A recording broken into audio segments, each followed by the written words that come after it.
Hey everyone, this is Michael from DIY Blvd. Thanks for tuning in. In today's video, I'm going to unbox and assemble a monument grill we got from Lowe's to replace this guy with this guy. So stay tuned to see how it's done.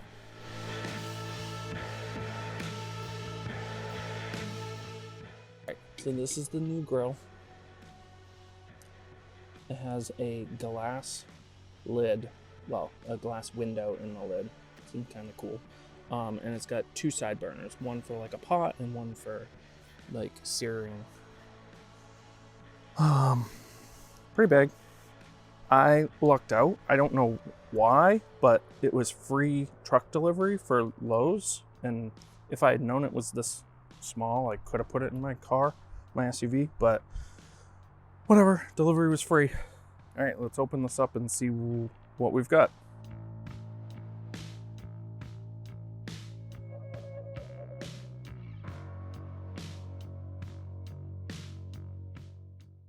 It's almost comical how well this is packed. Now, mind you, you should probably have a second body here to help me with this, but this cardboard here is literally so tight in there that I can't get it out with my hands, and I'm a little hesitant to just like go at it with a knife to cut it open, but clearly I need to. So I guess the first step I will do is build the base with the wheels. So they did a good job. They packed a good portion of the parts inside of it.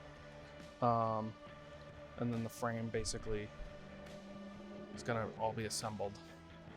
So yeah, okay, we'll just keep going. Okay, I did eventually use my knife to cut the cardboard back here, but what I wanted to show was all the parts. So this is basically everything's out. So there's the 3 cast iron grill plates. So here's something that I think is really interesting about this grill, which is one of the main reasons that the other grill's being replaced, is this is the drip pan at the bottom of the fire pit, and obviously it can come out. And I like the slope, the way, almost like a swimming pool, that this is designed. So I do like that feature, and I think that's better than the other grill. So in the other boxes, so these looks like the side burners, there's both of them in this box. That was inside. And then there's a small box of various handles and knobs and screws and stuff. And then the third box had the wheels and batteries and stuff like that. So the rest of it all seems to be fully assembled. It looks like the burners are pretty good and can be probably replaced pretty easy. The knobs are already in place. Oh, I do think the knobs light up. I'll have to let you know when we get this built. Yeah, so far I'm pretty impressed with this. I can't remember what the gauge on the stainless steel is. I feel like unless you go to a really high-end barbecue, you're never gonna get like the super heavy-duty stuff, but you know, this grill was only $3.99 plus tax. So if I get 4 to 6 years out of it, that'll be roughly what I had the $600 grill for. And yeah, maybe next time we'll jump to a Weber, but I feel like all grills eventually die. These things for the side burners here and here, they're kind of a pain for packing because I feel like they're flailing around and could easily be damaged or scratch. So just be cautious of those. Yeah, so yeah, I think my biggest impression so far has been that the drip pan at the bottom of the fire chamber is separate. So we'll see how that turns out. And I'll make an effort to keep it more clean.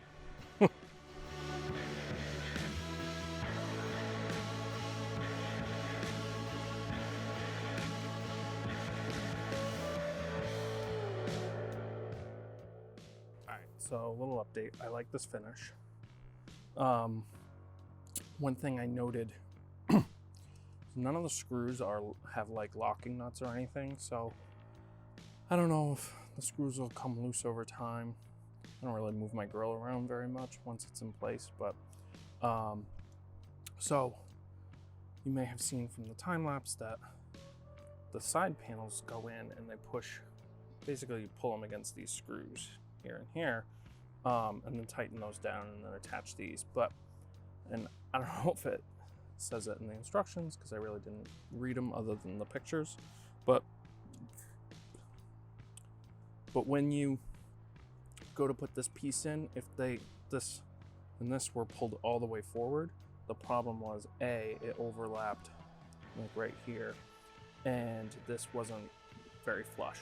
So that's what you just saw, where I actually loosened them up, pushed them back, aligned them to the back edge, and then retightened them. So these aren't perfectly like in the notch, but I think that's okay. And I think once this top brace here goes in and the pop goes on, it'll be all good.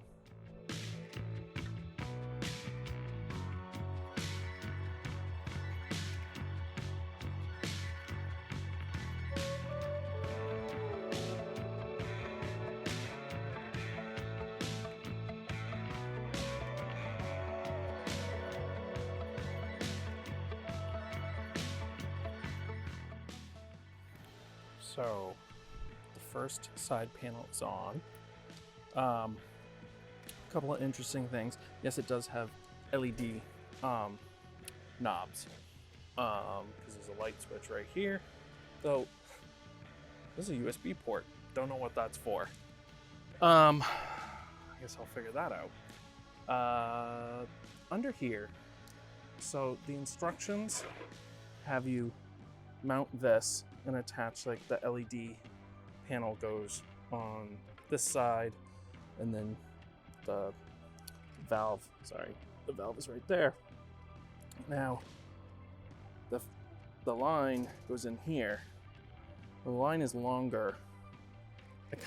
The second instruction was to mount this. I kind of wish they had at least warned you to like put it through this bracket, because it just required some more bending of the piping, and I hate touching that piping because I always feel like I want to break it. So anyways, I feel like it's pretty sturdy. So there's 2 big screws here and 1 big screw in the back, and then another big screw on this side and this side. So it's got 5 screws holding up this panel. Not too shabby. It feels pretty good. So far, pretty happy with this.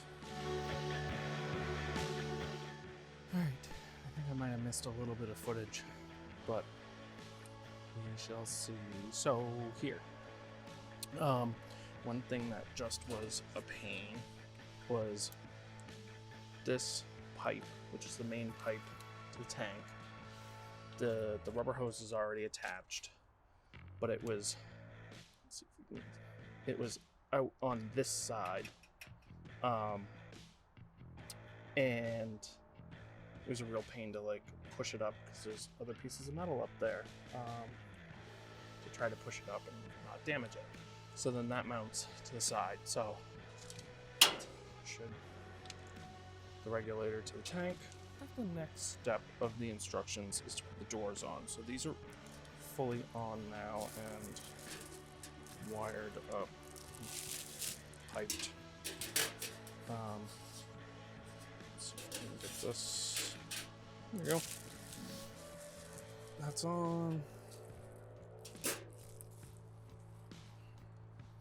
This is all hooked up. It's pretty sweet.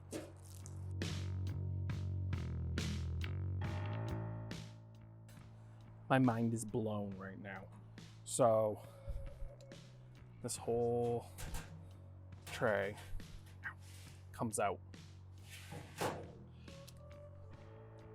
Mind blown, because A, not only does that mean I can wash it inside, it just, I don't know, like everything about that really, sorry. Everything about this I'm loving. First of all, I love that. So this is a separate piece. This is a separate piece, and there's way more surface area. So in this one, not only was the drip pan welded to the frame, this was welded to the drip pan, and it just was two lips here, and so it just like hung. It wasn't actually supported the way this one is. And as this pan rusted out on the other one, they like widened up, and so now it's like teetering into it. So to me, this means I can A, replace the drip pan, I can replace this piece, I can replace this piece, which to me adds a ton of life to this grill. So that is huge for me. I'm not crazy that this whole back is open, but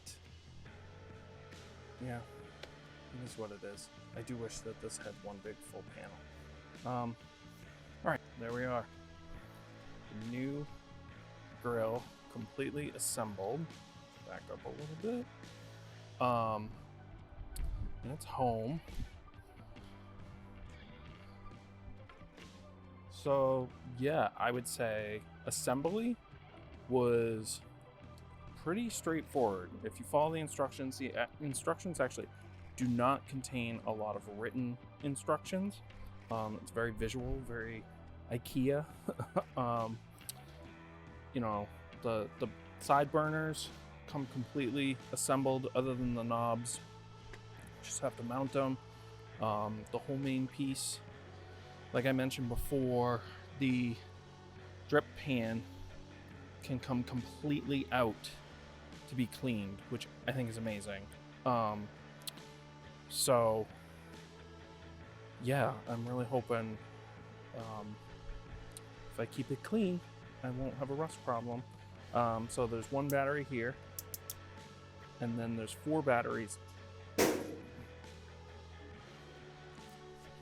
4 batteries in here. I'm not loving the fact that there isn't a rubber seal on that battery case. So definitely going to need to get a cover for this. I need to clean it up. So excited to get it all seasoned and working. So thanks for watching, and if you like this video, please be sure to give it a thumbs up. I will try to respond back with any questions that anyone has about the grill, and I will do a follow-up video of actually using it. So now I'm off to the store to get some gas.